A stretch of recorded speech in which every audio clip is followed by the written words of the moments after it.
So in this video, I'm addressing the concern of many people who are still using page builders. I think this is a topic that is not talked about much, but it is going to be an important topic in the next coming months or years. We're going to talk about how to switch from using page builders to Gutenberg, because more often than not, page builders are the main causes of most site speed problems. And if you have been following my channel, the benchmark of a good site speed is 90 and above on Google PageSpeed Insights, and is achievable with Gutenberg blocks. I know that if you have been using page builders for years and you have been creating content using page builders by default, it is kind of uncomfortable to switch from page builders to Gutenberg because of a few things. Firstly, you're not sure how to make the switch. Secondly, you're not confident using Gutenberg. Thirdly, you're worried that Gutenberg does not offer the features your current page builders provide, and you're worried that you'll be wasting your time doing so many things and achieving almost similar result, or you simply just don't have the time to switch because it's really a tedious task. But the thing is, it is getting more and more important to make the switch.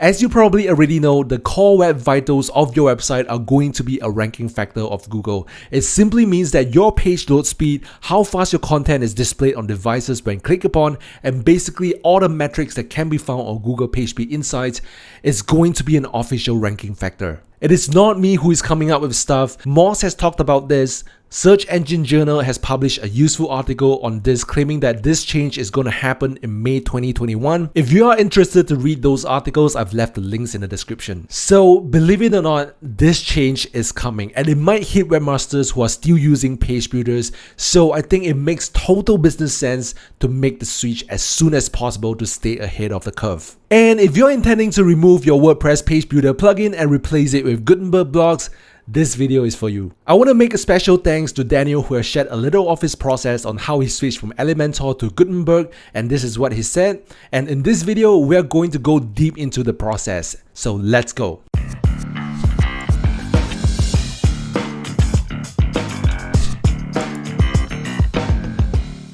Hey, this is Jack, and if this is your first time watching a video from my channel, I share lots of WordPress tips and tutorials as well as online business content. So if you want to learn any of these topics, then subscribe to the channel and hit the bell notification. My only goal is to share with you ways to save lots of money for your online business using WordPress. I don't use page builders, and site speed is my main focus. So if you're running an online business and you're paying hundreds of dollars to make your website work, subscribe and you'll become a money saving expert for your online business. So before we get into the meat of this video, I hope you can do me a little favor and smash that thumbs up button for the YouTube algorithm. I really appreciate that, and thank you. Now I'm going to walk you through the steps I took to help my good friend Rex, who runs a singing niche site, to switch from using Thrive Theme products to Gutenberg blocks. And what is challenging is that he's using all of Thrive Theme's products, which means the theme and the plugins as well. So there are extra steps to be taken. He was using Thrive Theme's Focus theme, and he uses Thrive Architect to create all his content. So it's going to be a challenge to make the switch, and I'm basically going to walk you through step by step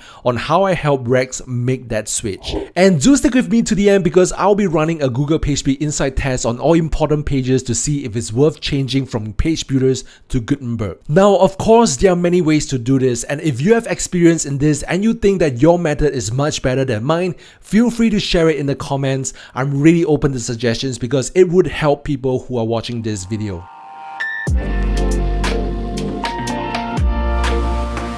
This is the most important step, because without this step, you'll be wasting a lot of time trying to figure out how your site worked before the change, and that is if you don't have a staging area to work on, and that's the case with Rex. So the first thing I would do is to go to Google Analytics to identify what is the best time for you to implement the change. For Rex's case, it is Tuesday 4 p.m. to 8 p.m. and on Wednesday it is 2 p.m. to 4 p.m. On a Friday it is 7 p.m. to 9 p.m. and on Saturday it is 1 p.m. to 4 p.m. The lighter blue represents the low traffic period of your site.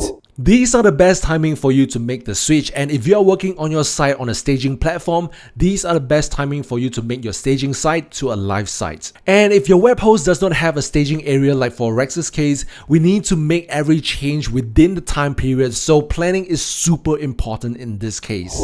Next, on Google Analytics, we need to identify important pages of your site. The important pages are the high traffic pages, or the pages where you send your traffic to, for example, the landing page, or it could be a review page that is making you the most money. These are the pages I will keep a lookout for after the change. So to identify those pages, I will go to Behavior And under site content, I'll click on all pages. And over here, you will see which are the high traffic pages. I would recommend that you show rows to the maximum. And then I would recommend that you export it to Google Sheets or whatever format you are comfortable with. And then I'll select all these columns and hide them because we don't need this data. And then I will start a new column to indicate the page speed before the change. And another column to show the change. And then in Google Analytics again, under behavior, I will select site speed and I'll click on speed suggestions. I will sort the data by page views and then record the page speed score. Next, I will visit each of the important pages to scan through and see what features are needed. Now, this is only applicable to you if your server does not provide a staging area. If you can work on a staging area, then you can always refer to your live site. And what I recommend is to use a screen recording tool to record the design, look and feel for each of the pages on your site. If you don't have a screen recording tool, then I recommend using a tool called OBS Studio. It is a free open source screen recording tool that does the job better than most paid tools out there. I've left a link in the description. It is not even an affiliate link because it is not even a product they sell. It is totally free. So go check it out and record your web pages for later reference. Now, this is something you need to know, that whatever elements that you design with the page builder will most likely be gone. For example, in this case, Rex has many affiliate buttons that are created with Thrive Architect. And in every review page, he has included a review summary like this with star ratings. So when I delete Thrive Architect, it will turn from this into this after the switch. But don't worry about that. Like page builders, you can create this section as a template and use it all over your site using something called reusable blocks from Gutenberg blocks. So this will save you a lot of time, and I will do a short tutorial on this, so do stick around. I think this is probably the main reason why people hesitate to switch, because they thought they have the style and create everything one block at a time. While in fact, it only takes a few minutes for you to work on one post because you have the power to create templates. You might also want to take note if your site collects leads, because the forms that are connected to your email autoresponder service will be gone as well. So it will make a lot of sense that you copy down all the external affiliate links of your page, the link of your email list, as well as the rating in numbers, so you can replace the star rating with Gutenberg blocks. Finally, I will do a screen recording of the current theme settings to identify the font styles, the theme colors, and all that stuff for later reference. So once you're done with all these steps and you have a blueprint for your website, the second thing you want to do is to back up your site. But before that, don't forget to smash that thumbs up button and let me know in the comments if I've missed out any important planning steps.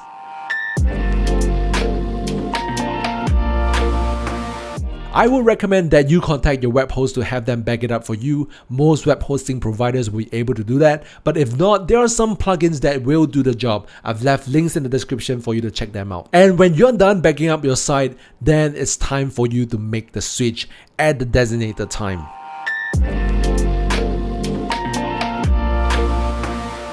Now, this is the easiest part of all. It's just installing the new theme and plugin and removing the page builders. Now, if you're not making the switch on a staging area, then time is of essence. You need to pick the right time, which we have discussed, to make the switch and minimize the impact. And once you have done that, it is time to adjust the theme settings.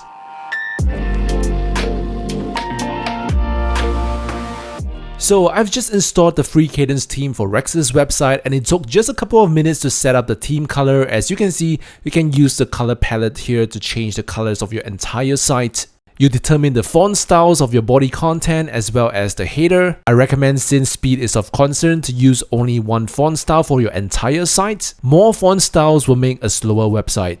And then you adjust the layouts of your archive pages, like your blog row or category pages. Now, I won't go too deep into the details because Rex's site will be different from yours, and if you want me to do a tutorial, let me know in the comment section which theme you want me to work on. So once all the theme settings are done, the next step is to visit each individual page.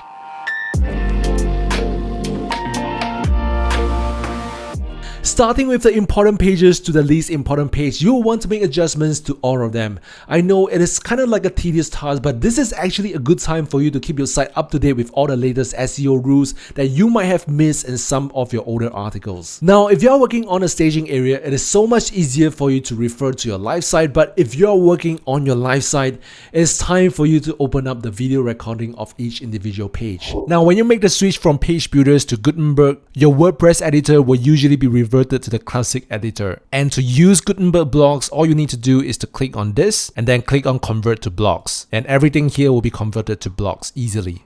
And then next, as you can see here, this used to be a review box. The star rating is gone and the button is gone as well. So for Rex's side, he has this review summary box on almost all of his review pages. So I'll quickly show you how to create a review box that can be reused on all the pages of your site. So I have the Cadence Blocks plugin installed, so if you want to follow along, you need to install that plugin as well. So all I need to do is to click on Add Block, and then I will click on Row Layout. If you don't see Row Layout, just search for Row, and you will see it here. Let me click on this. And let me select one column, and then next I will add a title. Let's search for heading, and you'll see this advanced heading. This is by Cadence Blocks as well. So over here, let's copy this review heading. Let's put this here, centralize it. Next, let's copy this. Let's hit enter, and let's paste the info here. Then this as well. You hold shift enter to go to the next line, but if you just hit enter, it will create a new block. So shift enter again to stay on the same block. Copy this as well. Shift enter. And then I will add this image here. This time I will hit enter and it will create a new block. Notice the space. This is a new block, and this entire section here is a block by itself. So I'll add an image.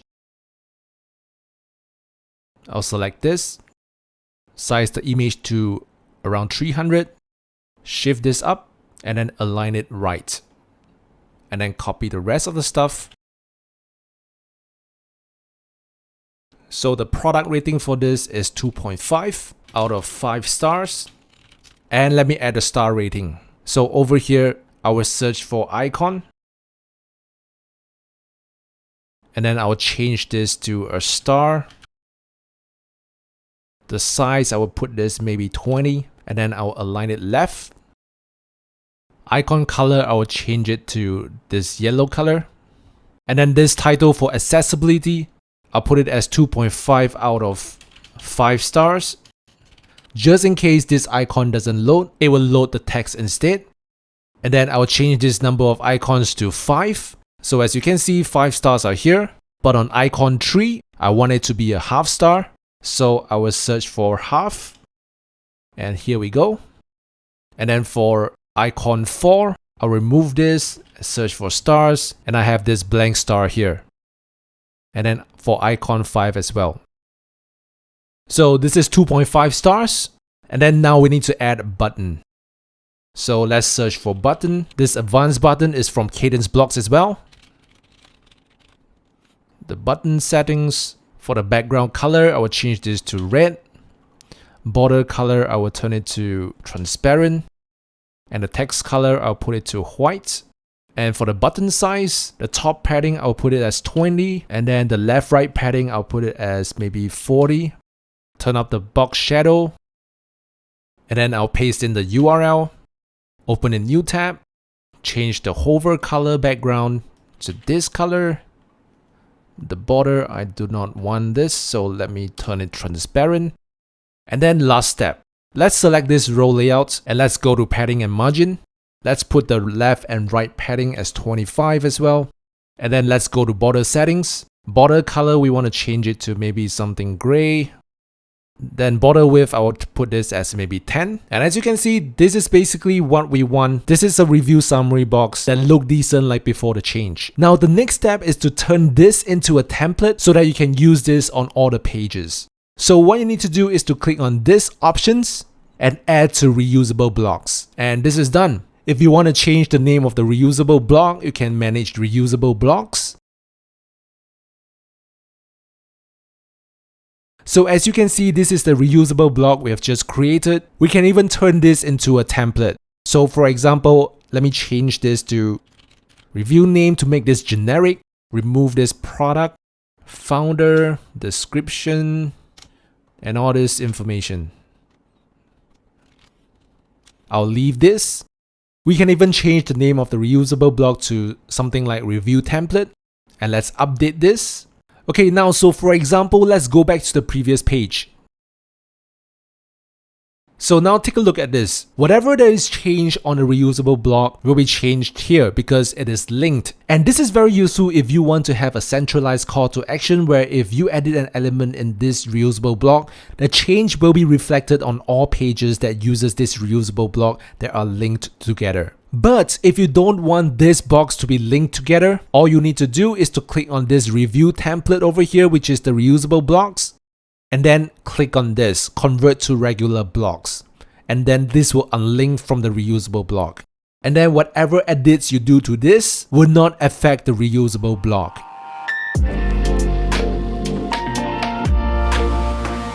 And now let's compare the before and after and see if it's worth the time switching over from a page builder to Gutenberg.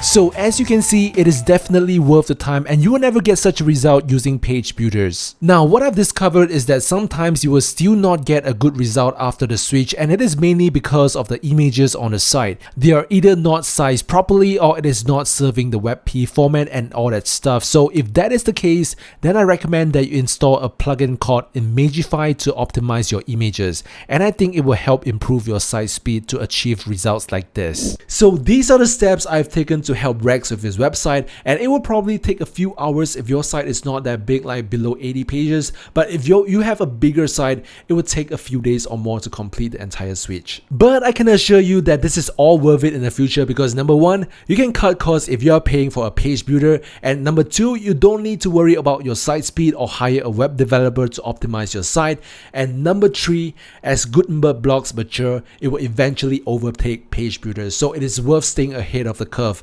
and you won't need to worry about Google changing their algorithm to focus on page experience. So I hope that after watching this video, you have more confidence switching from page builders to Gutenberg, and if you need Gutenberg tutorials, I have quite a few of them on my channel. Feel free to check them out. And if this video did provide value to you, I hope you can smash that thumbs up button, and if you've already done so, thank you. All the best to you, take care and stay safe.